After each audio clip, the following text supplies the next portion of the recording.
જોઈ રહ્યા છો સાબરવાસ ન્યૂઝ. હવે જોઈએ અગત્યના સમાચાર. કોન્ટ્રાક્ટર ફાર્મિંગના બટાકા નહીં વાવવા અંગે સાબરકાંઠા, બનાસકાંઠા અને અરવલ્લીના ખેડૂતોની ખેડબ્રહ્મા તાલુકાના દમાવાસ કંપા ખાતે મીટિંગ મળી. કોન્ટ્રાક્ટ ફાર્મિંગના બટાકા નહીં વાવવા અંગે મળેલી 2 જિલ્લાના ખેડૂતોની મીટિંગમાં કોઈપણ કંપની પાસેથી બટાકા નહીં વાવવા લીધેલા શપથ. છેલ્લા કેટલાક વર્ષોથી ખેડૂતોનો ફાર્મિંગ કોન્ટ્રાક્ટ પદ્ધતિથી ઉત્તર ગુજરાતમાં બટાકાની વાવણી કરી છે, જેના અનુસંધાને ચાલુ વર્ષે કેટલીક કંપનીઓ દ્વારા ગત વર્ષ કરતાં ઓછા ભાવ જાહેર કરતા ખેડૂતોમાં તીવ્ર આક્રોશ થવાથી અને ચાલુ વર્ષે અન્ય બધી જગ્યાએ ખેડૂતોની મોંઘવારી વધે છે, ત્યારે કંપનીઓ દ્વારા 60 થી 70 રૂપિયા ભાવે 20 કિલોગ્રામે ઓછા જાહેર કરતા સાબરકાંઠા, બનાસકાંઠા, અરવલ્લીના ખેડૂતો આજ રોજ ખેડબ્રહ્મા તાલુકાના દામાવાસ કંપા ખાતે મોટી સંખ્યામાં મીટિંગ મળી હતી, જેમાં સ્વાગત પ્રવચન સુનિલભાઈ અને વિઠ્ઠલભાઈ દ્વારા સંગઠન વિશે જણાવેલ હતું.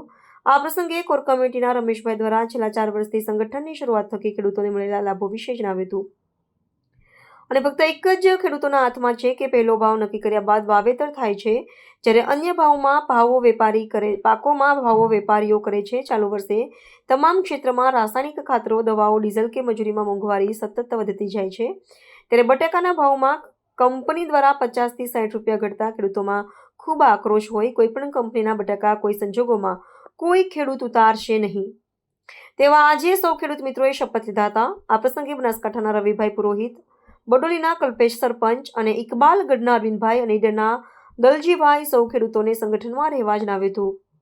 તેમજ ભારતીય કિસાન સંઘ ખેડબ્રહ્મા તાલુકાના પૂર્વ મંત્રી અને કચ્છ કડવા પાટીદાર સમાજ 4 તાલુકા મંત્રી શ્રી આજથી 40 વર્ષ પૂર્વે 3/10/1986ના કર આંદોલનની યાદ કરાવી હતી અને આજથી 100 વર્ષ પૂર્વે ડોક્ટર કેશવ બલરામ હેડગેવાર દ્વારા સંઘની સ્થાપના બાદ આજે વિશ્વનું મોટામાં મોટું સંગઠન RSS છે. આપણે સૌ આજે સુખી સંપન્ન છીએ. ફક્ત સંગઠન થકી જ બધા જ લાભ મેળવી શકીએ છીએ, તો સૌ ખેડૂતોને સંગઠિત રહેવા પર ભાર મૂકેલો હતો.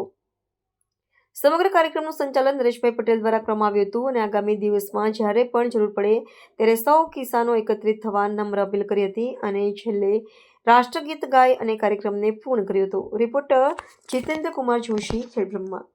અને એના માટે એમને રસ્તો અપનાવ્યો છે. કયો? ખેડૂતોની એકતા તોડવા. અહમદ જે વાત નહીં. હાલ માર્કેટમાં એવું છે કે કંપનીને પોસાયેલું નથી બજાર ભાવ, એના માટે થઈ બિયારણની કાપ મૂક્યું. સાહેબ વાત મળી હશે તમને કદાચ.